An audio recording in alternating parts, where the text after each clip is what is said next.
Okay, my name is Laura Supis, and I'm an assistant professor in the Watershed Institute for Collaborative Environmental Studies, and I teach in environmental public health. The courses that I teach are our introductory class, which is Introduction to Environmental Health, Global Environmental and Public Health, Environmental Law, Microbial Food Safety, and Water and Wastewater. The class that I'm going to be talking about today is Global Environmental and Public Health.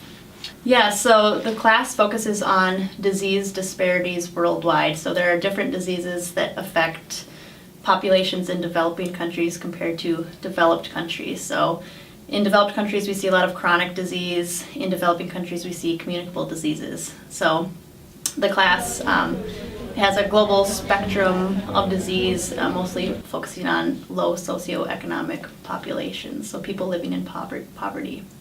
Yeah, so we filmed the Vectorborne Disease lecture. So there are diseases globally that are transmitted by vectors like mosquitoes, ticks.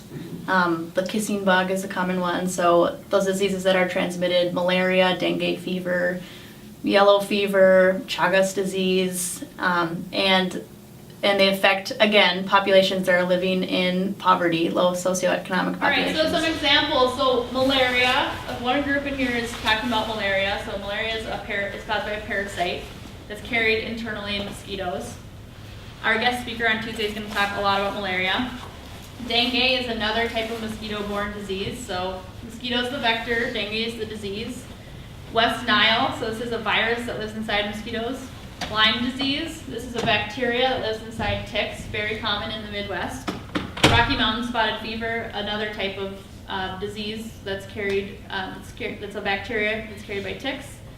Heartland virus, sort of an emerging vector-borne disease, obviously a virus. Chagas, carried by the kissing bug.